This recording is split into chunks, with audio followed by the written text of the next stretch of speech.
Hello everyone.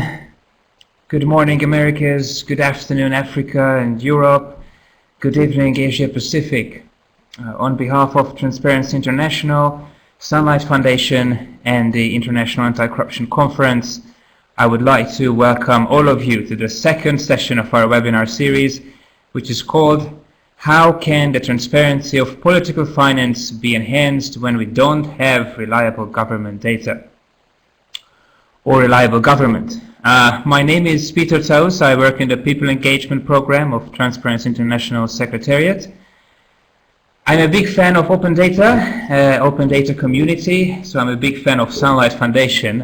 First of all, I need to say a very special thanks to the team of Sunlight Foundation for all the great work they did in putting the concept together, identifying and inviting speakers. So our movement is very grateful for this. Thank you. Special greetings to all the speakers and to those who participated at the first webinar and decided to join today as well. Welcome. Before I introduce the speakers to you, let me briefly guide you through the platform. As a participant, you can comment and ask questions anytime in the chat box. And I would like to encourage all of you to use this actively to create live discussion.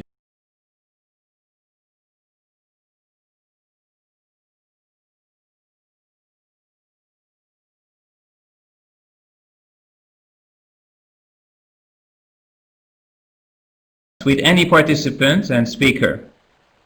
Just click on the name and you can start a private chat. If you click on the man at the top row who raises its hand, you can give different type of signals to the speakers. You can laugh, you can agree or disagree, so be free to test it now. Please also note that we are recording this webinar. And now I have the privilege to introduce our great speakers to you today. Julia, who is the International Policy Manager of Sunlight Foundation. She will introduce you to the context and share some recommendations, guidelines. Amy is the Partnerships and Training Director at Sunlight Foundation. She will guide you through some exciting tools from Sunlight. Emese, Head of People Engagement Programs of Transparency International Hungary. She will show a great crowdsourced initiative how to monitor election spending in Hungary. Unfortunately, Miguel cannot participate today, but he will join us in the next session in April. So, fan of Miguel, don't miss the next session in April. Hello, Anne. Anne is a knowledge-led at Open Institute from Kenya, and she will talk about the initiative of Open Duca. And David, a co-founder and director of CVO Foundation from Spain, which is a network of Spanish politicians and business people. So thank you so much for all of you and all the speakers. And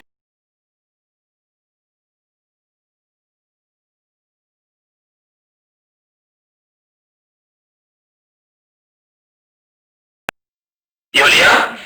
Thank you, Peter. Hello, everyone, and thanks for the very kind words. It is amazing to have you all here again at the second session of our webinar series. And today, we're going to continue our journey to explore the potential of technology in increasing transparency in the financing of politics. And we're going to show you a couple of very inspiring tools and projects. At our first session, we talked a little bit about the different types of data that might constitute political finance transparency and how such data is made available throughout the world.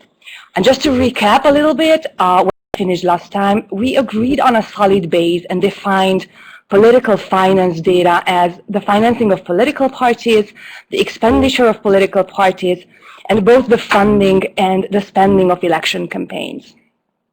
During the last session, we also dug a little deeper into how such information is disclosed throughout the world.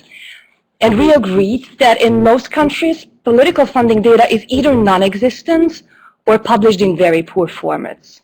And as you can see on this slide from Global Integrity's visualization, it shows how poorly regulated the whole topic is. And even when data is available, there are way too many problems, loopholes, and discrepancies. Today, I have no intention to further discuss why we think such data needs to be public. Let's just assume that we are all on the same page about political finance and the relevance of political finance transparency. At this point, we're more interested in exploring and introducing the intersections of transparency and technology.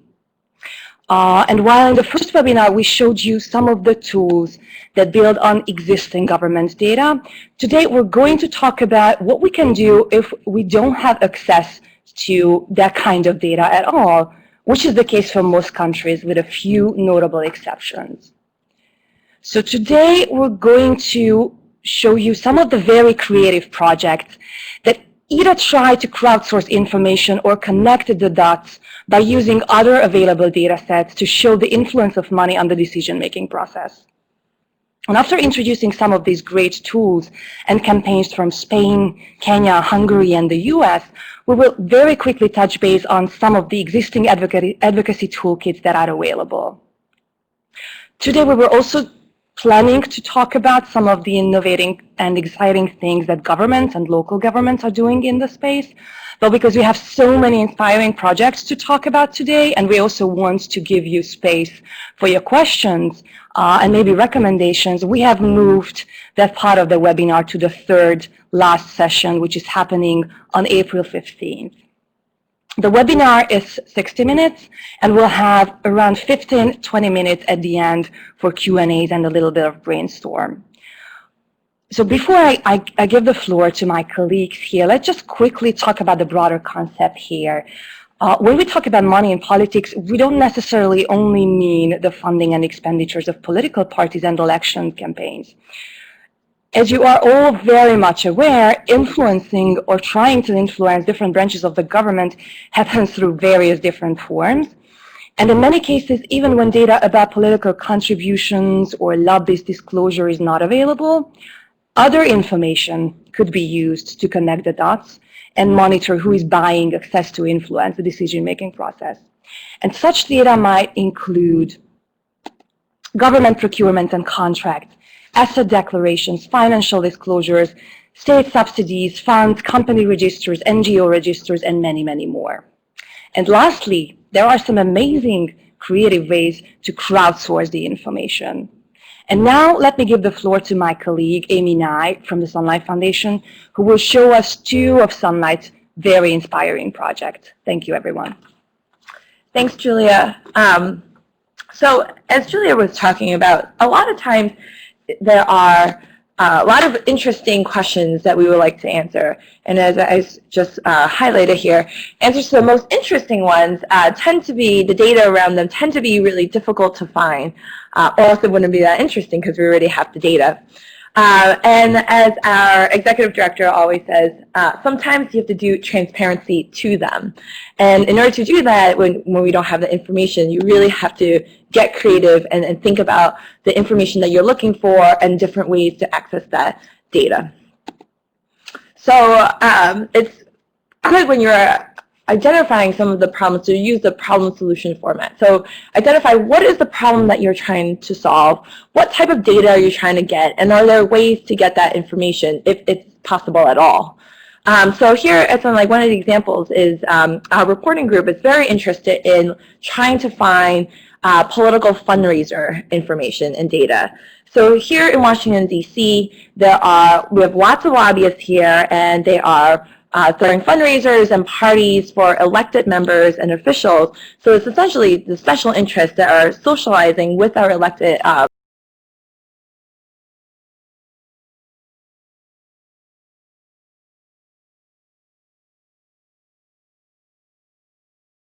and the information is also very dispersed because it's by each member and the fundraisers they're attending. It's very difficult to find because it's not, they don't put it online usually. It's not in the calendar or database or anything like that. And oftentimes it's also not standardized. That information, like we don't know where they're going, how much people are spending for these fundraisers, etc. So here, and it's also very insidery information. So it's like sometimes if you are a high donor, you could get invited to lots of them, but oftentimes, usually the public, the general public like you and I, or reporters especially, like we're not privy to that type of information. So here is Sunlight. One of the solutions that we had was to create a tool called Political Party Time. And you can actually find that at www.politicalpartytime.org. And I just chatted that into the chat box. So what is Political Party Time? Political Party Time is a tool that we built about 5 years ago. It is a crowdsourced tool that aggregates all of the information. We encourage reporters and lobbyists who are friendly to the idea of transparency to essentially leak that information to us so they can just upload it onto the site. It's all based on original sources on these invitations that are being uploaded. And it's searchable because we created a database behind it. And you can also download all of this information via bulk download or as an API. And I talked a little bit about APIs in our last webinar, and that stands for Application Programming Interface, which makes it easier for other developers to build upon that information. So here is a screen cap of the site. And this time we decided not to actually do a screen shares to show the tool. So I really encourage everyone here to check out the link that I shared in the chat box when you have a chance. So here is what it looks like. It tells you about how to upload the file if you have that information. And I also would like to stress too that for Political Party Time, the information that we get is by no ways complete. We are really, this tool is based on the generosity of our friends in the space and also of strangers because we just don't, we don't know how many fundraisers are happening. So this really just is a tool that allows us to shine some light into the fundraising process, but it's in no ways all of the fundraisers that are happening here in Washington and also across the country. So what we have done is we take the invitations and we're able to create a database of the who, what, where, and the type of events and this information. And it comes from the original source. So here's an example of an invitation. And this is for Congressman Bill Parcell. And you can see that it is we provide this information, we actually upload the actual invitation, so you see the original source. And unfortunately, as you can see here, the invitations tend to be very graphic in terms of design and pretty, but it is in no ways is it possible for us to OCR this type of information. So what we do is when people upload the data, and we have our staff here actually goes in and extracts that information and types it out into the format that you see on the left-hand side that's being displayed. What the database also allows you to do is to search, so which is a very powerful aspect of this tool, because a lot of times you just want to see, especially for a specific member that you're interested in or a specific committee. So you can search. So here is an example. We search for Pelosi, and you get a little bit of information about the member, and then you also see all of the information in terms of the parties that are being that have been thrown for the representative. So on the left-hand side, you see the date, and you see the beneficiary, and it's by whom, and what type of fundraiser. Is it a breakfast fundraiser, etc., and where it is at. And then, as I mentioned earlier, we also make this information available as an API. So there is the raw data behind this information. We make it public so that other people can really build on top of this and create other tools and resources.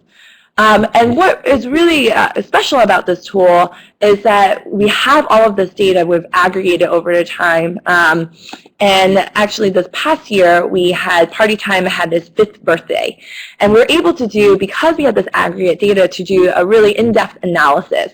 So when we did this analysis, we had 17,807 invitations in Party Time. You can see the breakdown by party. So are they mostly being given for Democrats or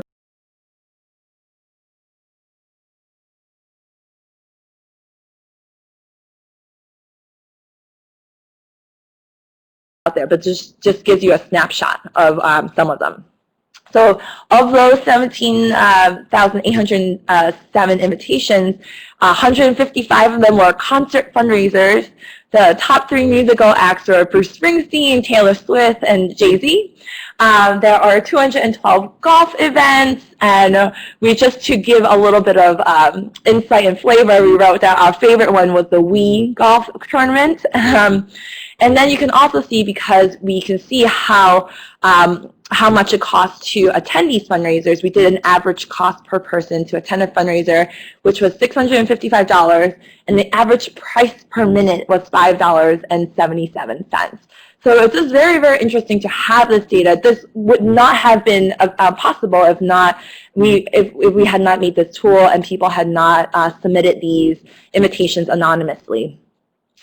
And here's another example of a type of analysis we did. We looked at which day was the most popular day to hold a fundraiser, and we found out it was Wednesday. So, and this is just one example of a project that we do here at Sunlight. And, as when we were thinking about creating this webinar series, it was really thinking about, like, what tools do we have here at Sunlight, not necessarily for people to emulate across the country or across the world, because a lot of times the data is different, and party fundraisers might not be an issue in your country, but here in the US it is. And these examples are really more to help you brainstorm and how sort of you think about what are some of the different ways to access data that you don't have access to. So here, this example is trying to get data that actually does not exist at all as an aggregate and really only exists sort of as individual invitations. So I want to highlight now another example at the Sunlight Foundation.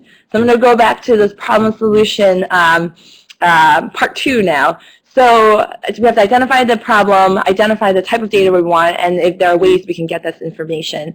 So the other example I want to highlight is being able to find political advertising data, which is a problem that we have in the US, because here in the States, millions and millions of dollars are spent every election cycle buying television ads. So if anyone has ever turned on a TV during an election cycle here in the US, it is all you see.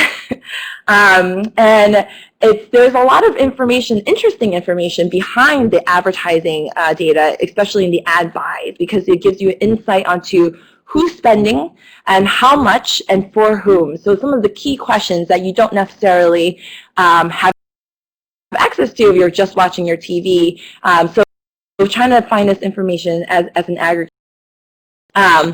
So political advertising data is interesting because it's actually public information here in the US. So the FCC, the Federal Communications folks, requires each television station to actually make this data, the political ad buy data, public. But a lot of times what this means as public is you have to actually go to a TV station, which is all across the US, and go into some room where they actually physically keep these files. And then you have to make photocopies of them. And we've actually I worked with another group to look at the costs of how to even make these photocopies. And there are lots of files. Some TV some TV stations will charge you up to 5 cents to make 1 page of a photocopy. And we've heard horror stories of TV stations charging you $5 for 1 photocopy, which, when you're looking at documents like these, there are hundreds of pages. Like, who can afford that? So while this is it's public information, it's not readily accessible because it's not online. Also, you have to actually go out to a physical location. Also, the information is not standardized because each station actually uses different types of software to put in the advertising buy information. Obviously, also not searchable because it's locked up in TV stations across the country, which then makes it really difficult to actually analyze this information and see sort of patterns or trends or anything like that. So here at Sunlight, we had a solution, and we built this tool called Political Ad Sleuth, and you can actually find this tool, and I'm typing in the URL right now, at politicalAdsleuth.com. So what this tool does is it aggregates a number of different data streams, one of which being the FCC, which I already mentioned that they required the TV stations to make this information public. And then almost 2 years ago, they actually mandated the top 50 markets across the U.S. and the top 4 stations in each of these markets to put this information online. But even then, when we're saying the top 50 markets, for folks who are familiar with the political landscape here in the U.S., the top 50 markets are going to be the New York and the LAs and the Chicago's and the major cities. But oftentimes, especially during presidential cycles, the most interesting markets are in the swing states, which are not going to be the top 50 markets. And that's like the Idahos and the Ohios and whatnot. So that information is incredibly not complete. So we supplement this information with crowdsourced data. And I will show a little bit of how we do that in a little bit. And then what we have also done is the FCC actually mandates that these top 50 markets and the top 4 stations make the information available, but it doesn't really provide additional guidelines on how to make that information available. So a lot of it is still are in PDFs. And there's not really a standard by which they are naming these files, so it's really, really still difficult to get that information. So what we have done is we pull from the metadata to make the information a little bit more searchable. We've also aggregated the information into a data.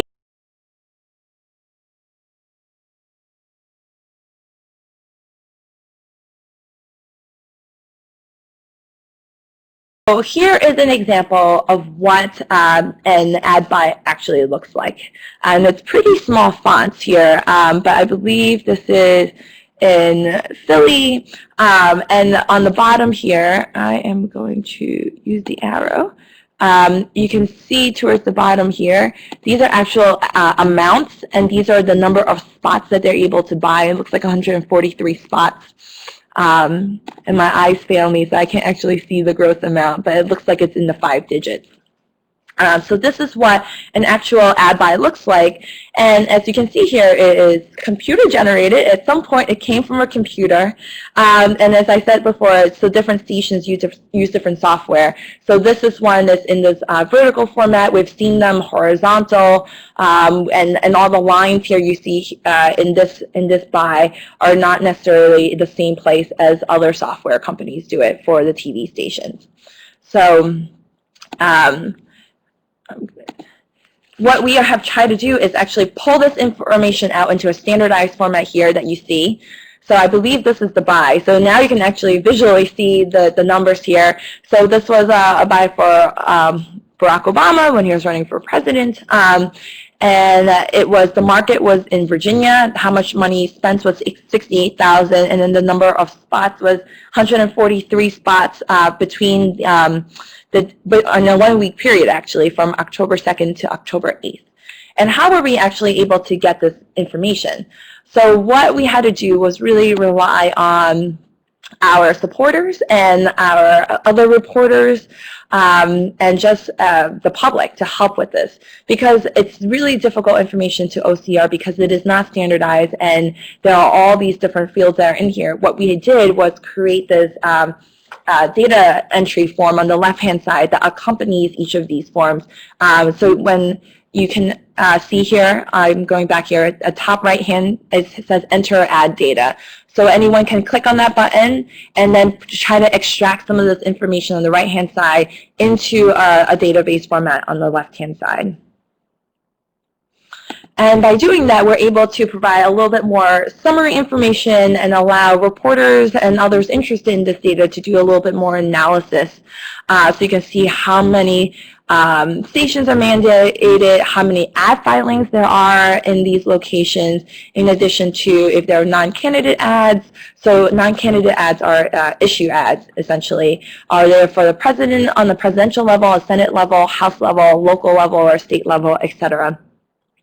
And then, as I said earlier, we only have so much information, and there's a whole lot more that's out there. So we really, really, really encourage those who are interested to go out to their local TV stations, get those files, and then upload it into the site. So it is more of a two-part strategy with this tool. We have some government information that's being provided, and then that information is, only provided as PDF. So then we created a tool to help summarize that information so you can actually see it as a database. And then additionally, because that information is not complete, we also have another avenue for people to download that or to go to their stations and upload those files to help us complete this information.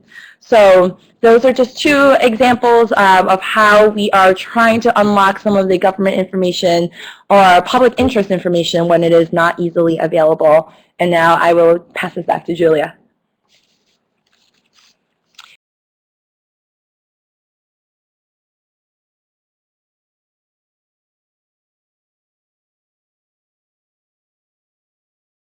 And other Hungarian music campaign.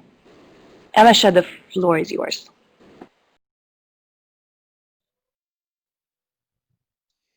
Thanks a lot, Julia, and hello everyone. Thank you for having me and thanks for this great webinar. Can you hear me? I hope you can. So now I'd like to show you our crowdsourcing campaign called Hypocrisy, and just in a few sentences about the problem and the current situation in Hungary.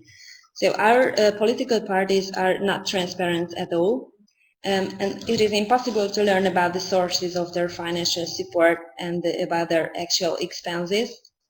But we believe that the citizens have every right to know all of this, since those parties function on their money and on our money. And this is why we established a website to monitor the election spending. And the name of the website is Képmutatás in Hungarian. And the word means hypocrisy in English, which refers to the hypocritical behavior of the political parties and the politicians. So, I mean, while parties always communicate that they want to clean up the current system and eliminate corrupt practices, they continue to spend as much as the legal limits on their campaigns and abuse state and municipal resources for their campaigns, raise funds through illegal channels, etc. So this initiative, organized by Transparency International Hungary in cooperation with two other NGOs who are working on anti-corruption issues in Hungary, K-Monitor and Átlátszó. And this joint project seeks to estimate the true amount that parties spend on campaigns by analyzing and estimating their likely expenses. And it also incorporates the analysis and policy recommendations and the investigative articles as well. So basically our aim is to shift the attention of the public to the faulty system and to put a pressure on parties to force them to change the current situation. And now let's see the site. On the front page you can see an up-to-date visual summary of the 4 major parties' campaign spending. And actually I've made this print screen last week, so the numbers are higher if you are checking the site right now. And we do our best to make this site user-friendly as much as possible, and with these simple graphics anyone can follow the increase of campaign expenses per party during the election campaign. And the values of the columns are measured in million forints. And from the main page you can navigate over check specific details by clicking on the columns of the chart. So for example I click here.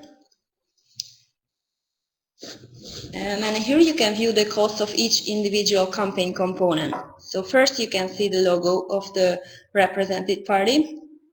I try to use the arrow. Where is my arrow? Here? Yeah. So here is the logo of the party. Then the type of the campaign element, for example, billboard, web advertisements, or a type of campaign event, for example, press conference, demonstrations, concert, etc. Here you can see the exact location, so the address of the event, and the estimated price, and the source of the information.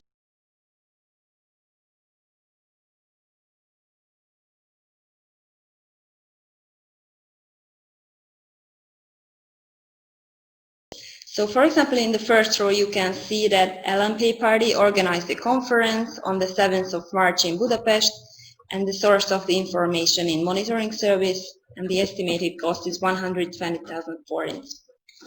And it is a searchable database, so you can search for parties or just campaign components. So for example, if you are interested in how much money goes on just billboards among all the parties, you can see it easily. And just a quick look into the admin side. Actually, the website made in WordPress, and all the information is stored in a separate database, which is accessible only for the administrators. So only those reports will appear on the site which were reviewed by us. And the presented data is based on different sources, such as press monitoring activists.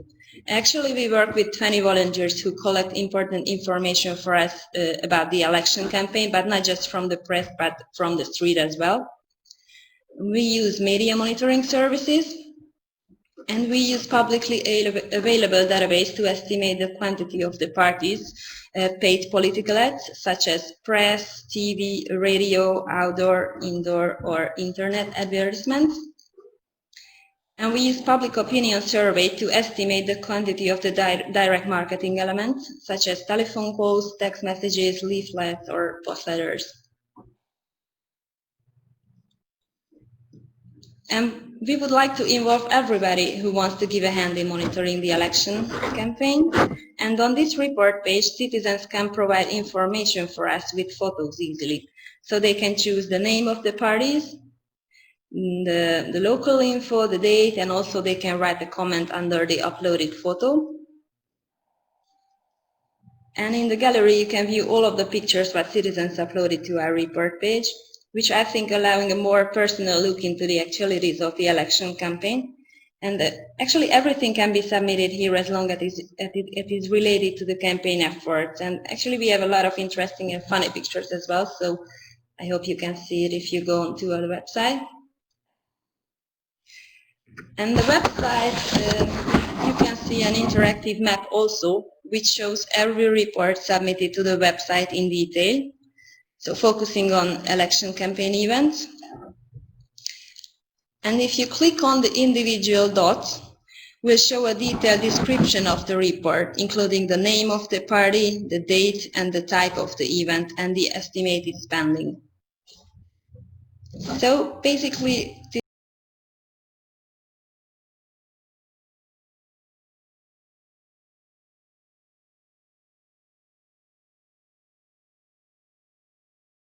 Thank you very much, Amasha. And now I'd like to give the floor to N from Open Institute from Kenya to talk about their initiative, which is called Open Duka. N? Hi, everyone. Thank you, Peter, for that introduction, and thanks for having me here today. So, as I mentioned, my name is Amigai. I'm the knowledge lead of Open Institute, and I'll talk to you guys a bit about our platform called Open Duka. Open Duka was set up because of the opacity of transactions that happen in the public sphere. The objective of Open Duka is really to map the relationships between entities so that there could be a bit more accountability in the transactions, such as public appointments and public procurement. It helps us to identify the people responsible for how money is spent, as well as the organizations involved in the spending of that money.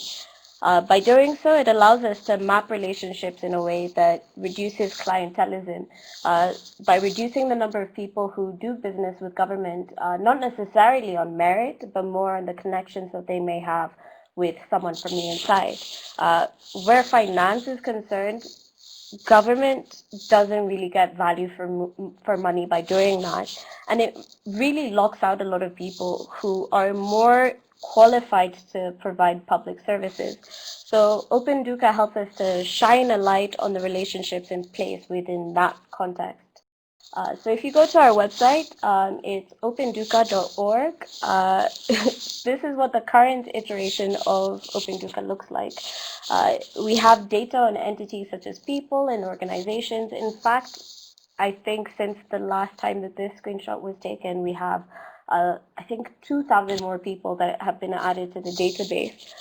We also have the interactions that they may have with each other, such as tenders and contracts and cases and so on, a lot of information. So it's fairly simple to use. You can either search for an entity here. Hang on, yeah. You can either search for an entity or you can look through, you can click on the link for latest entries or popular entries that people have been looking for. And once you do, you get the following visualization that pops up. I know it's not entirely clear, but as you can see, it just shows that you have two individuals connected to this Assam Ministry of Energy. When you click on an entity or a node on this page, you get a context box. You get a box that appears below, and it gives you a bit more context about the connection of those two entities.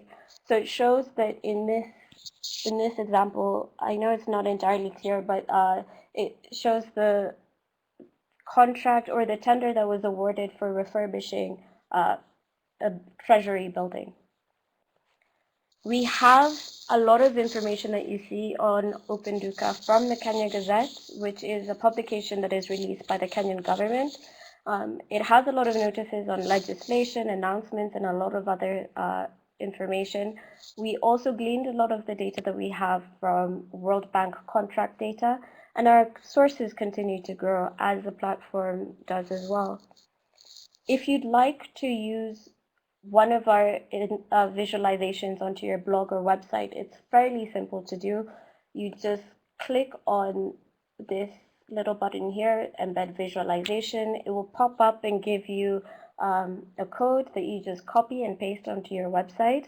And as you can see here, we had a blog post that we published on openinstitute.com, and it gives us this visualization that you see here. And the great thing about this feature is that it automatically updates the visualization as we make any changes to our database. So it reflects that. It reflects openduka.org almost perfectly. So we hope as many people as possible will use the tool, and as a result find its replication in a few more areas. That's why we want to encourage third-party developers to tap into our data and make use of it in more innovative and interesting ways. And they can do that using our API that's available on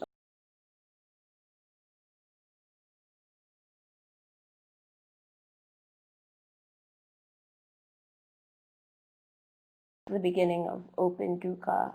Moving forward, we hope that it plays a role in informing policy on transparency and accountability. And because of the work that we do with some national governments at Open Institute, we intend to introduce data from the subnational level so that people can have hyper-local data that is really relevant to them. Yeah, so thank you very much. I look forward to your questions and feedback if you have any.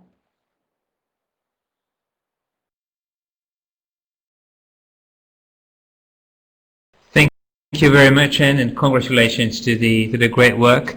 And now I'd like to give the mic to David, who's the co-founder and director of CVO Foundation from Spain, which is a network of Spanish politicians and business people. David?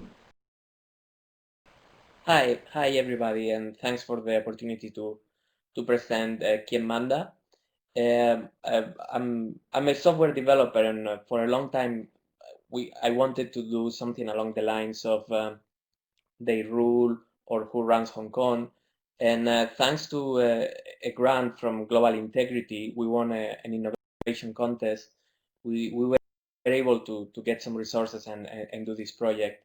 We launched our website in October, and what we are doing is a map of the Spanish power. We want to show the relations between the political parties, between the media companies, the businessmen. We want to show how some people travel from one sphere to the next through revolving doors, how some people are nominated because they are friendly to certain political parties. So that's what that's what Quien Manda is. We also want to show how in Spain sometimes the political parties take over the regulator bodies or the bodies that are supposed to control them.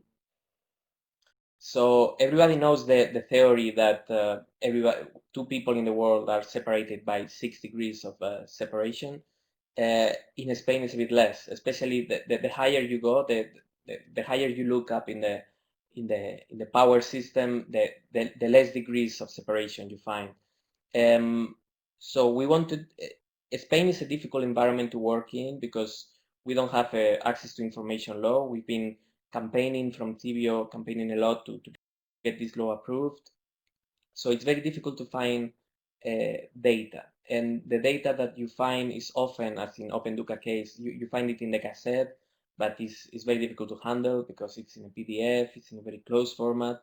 So the idea of Quien Manda is to put all this together and to have it structured, to have an API, to have a visualization that would help anybody understand this. And we are pushing for lobbying regulation, and we want to make people understand how important this is. And we think that the normal citizen doesn't understand how many political decisions are made, and the fact that there are lobbyists trying to influence the law. One thing that is interesting in Spain is that often this lobbying is not made by professional people. It's just the very same owner of a company that would go and meet the president or meet the minister. So how do we make people understand all this? Well, a big part of the project is journalism, and we do a weekly article. I'm going to use this. So what we do every week is we often pick a picture. Sometimes it's a recent picture that we want to explain what happened. Sometimes it's a long-standing issue like the regulation of the electricity market. So we pick a picture and we explain who are the different people in that photo. We explain what's going on. But the website is not just journalism, and it's not just articles. What we also do is we put a lot of focus on the pictures, because we believe that for people that are not political freaks, it's very hard for them to go to a website to read about these stories. So we want to show the influence of the economic power through pictures. For example, we love this picture because this is a regional governor, and this is the CEO of the biggest electricity company in Spain, and this guy has just been nominated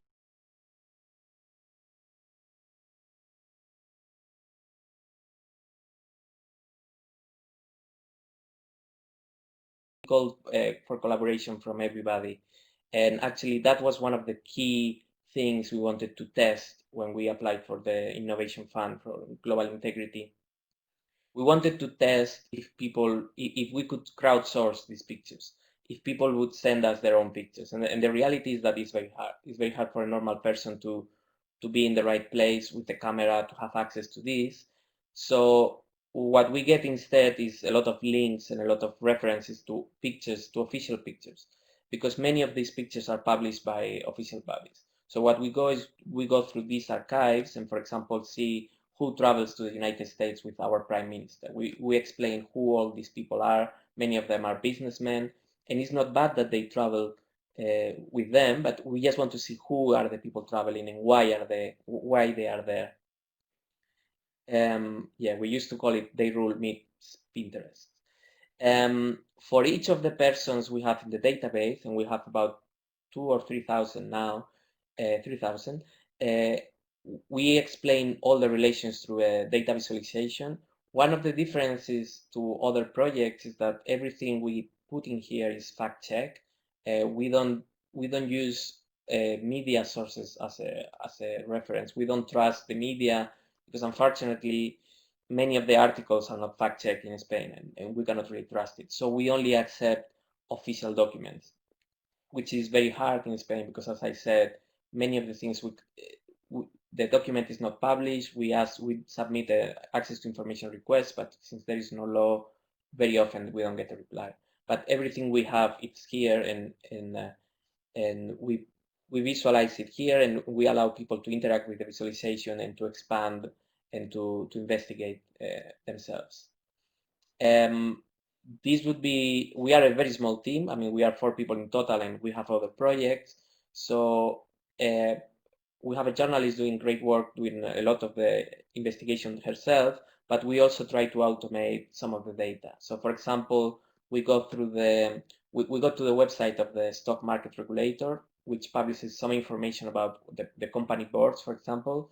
So we scrape a lot of that data, we convert it into a structured format, and then we import it into the web, and we do some interesting things, like we do fuzzy matching of the names, because sometimes the names are not exactly the same.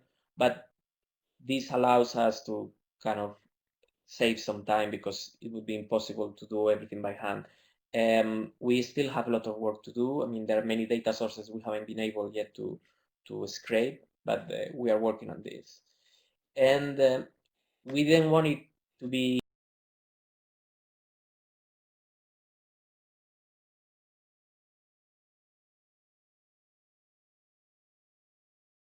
peace in Congress, because one of our very concrete demands is that the agendas for MPs and minister and prime minister, we want them to be public. At the moment, you cannot get any information whatsoever about who is visiting the prime minister, for example. So we've been lobbying, meeting every political party in the Congress. The two big parties are not, well, they say yes to everything, but they don't actually do much. But we get a very positive response from the small parties. And we managed for two small parties to publish their agendas. So we are slowly making some change, but it is very hard. Also, sometimes we do online petitions. For example, we got 50,000 signatures just for a very stupid thing. We wanted the official gazette to publish the name of the advisors to the prime minister, or to the ministers in general, which is, at the moment, you cannot know. You cannot know who is working for the minister. So this is Kitmanda. We combine journalism with data scraping and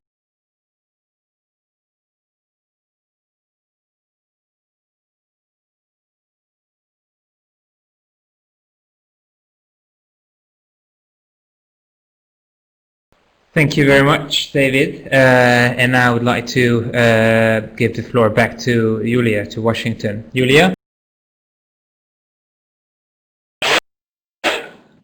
Thank you, Peter, and thanks, everyone. And before we open up the floor for Q&As, to talk more about these great projects, let me show you or raise your attention to some of the existing toolkits that might help you with your national level advocacy work, because I'm sure you are all aware that none of us are just data collectors or tool builders. We're also advocates for policy changes. Many of these changes might threaten the power of our politicians. So this fight is not easy, but we're not alone. And fortunately, the transparency community, the open government community, is increasingly committed to creating guidelines and standards that help these efforts and that define globally applicable norms for transparency. I didn't make an extra slide here, but I'm just going to type in some of the existing and relevant guidelines. So for instance, we have various supporting documents about how to make data open, such as the Open Data Policy Guidelines from the Sunlight Foundation, or the Open Data Definition from the Open Knowledge Foundation, and the Declaration on Open Data from the Global Open Data Initiative, which is still in draft, but already very useful. And this is just about open data in general, but we have a growing number of issue-focused guidelines too. And I'm only going to mention the ones that might be relevant here, such as the Open Contracting Principles from the World Bank Institute. And also I want to raise attention that the World Bank Institute and the Open Contracting team, together with the World Wide Foundation, are working on data standards for procurement. But Sunlight Foundation also has some disclosure guidelines around procurement, as well as draft disclosure guidelines around how lobbyists and lobbying should report their activities. And they're not a standard or a guideline, but it might also be very useful for advocacy efforts to use the Open Company Data Index from Open Corporates that shows how countries around the world allow company registration information to be publicly accessible. I'm just typing in the link too. And lastly, let me raise your attention to the Open Government Guide of the Transparency and Accountability Initiative that includes and has a lot of different issue-based chapters and was done collaboratively by a lot of civil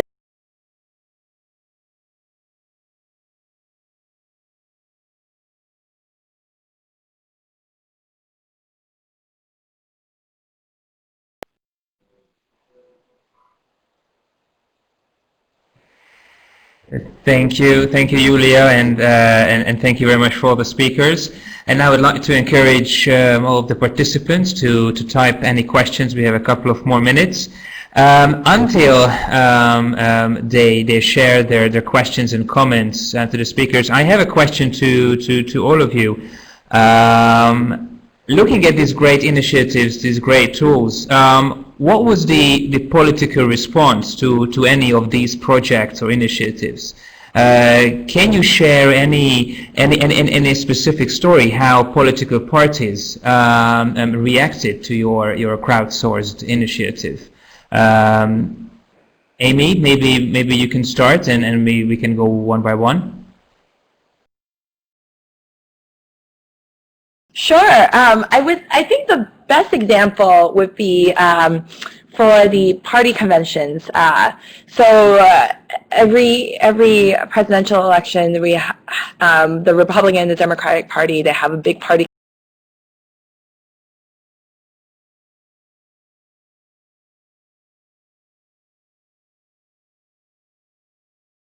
Like party planning.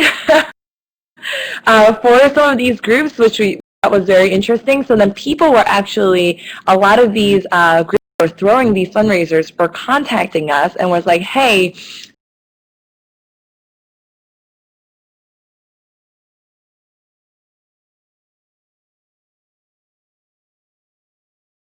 the whole point was to expose sort of the special interests and whatnot, but during the convention it was more seen as like a, if your invitation was on there, then it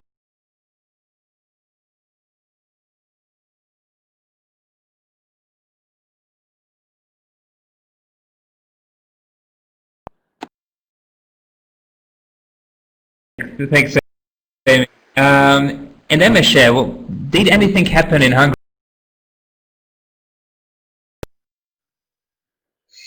Yes, actually we did this campaign in 2010, and the big achievement that the current law is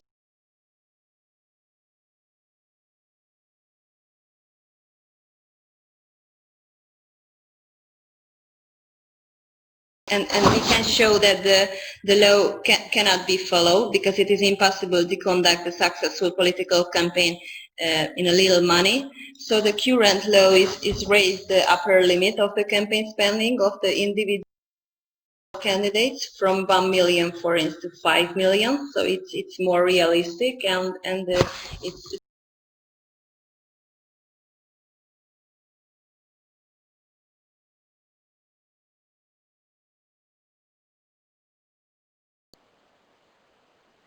Thank you. And now we have different challenges with the election laws and party financing regulation in Hungary. Thank you, Emese. And I would like to also ask Anne, even though it's a new initiative, was there any political response in Kenya? Yeah, as you said, it's still really new. It's still early days for us, with a beta version of the website launched literally a few weeks ago. So we're yet to receive feedback or any responses from any politicians as such.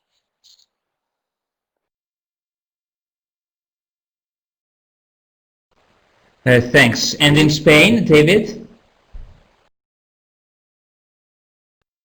Yeah, in Spain we have a very polarized political system where the two main political parties have ruled Spain for the last 30 years, and they talk a lot of transparency, but they don't actually do much, and we don't get much feedback from them. But we have a lot of small and medium parties that are trying to break this kind of deadlock, and they were very the response was very good from them. And as I mentioned before, some of them committed to publishing their agendas, for example.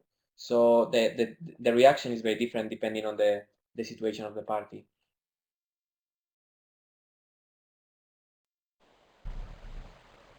Thank you very much. And thank you for all the speakers and all the participants. Of course, we will leave the chat box open so you can continue the discussion. You can maybe also start private chats with any participants. And I would like to ask you to give feedback, because your feedback is very, very important to us. So tell us what you think, and also give some constructive feedback. What should we do better next time? So I'd like to ask you to just answer the first question: how do you like the webinar? And of course, what should we improve next time to make it even more useful, even more exciting, and more relevant to your work? So thanks again, and I would like to invite you to our next session in April, and the title is Beyond Government. How can you inject political finance information in your life, and why should anyone care? What's next? So we try to put the citizens in focus, the people in focus. And this final session of our webinar series will explore ways to increase the citizen awareness and participation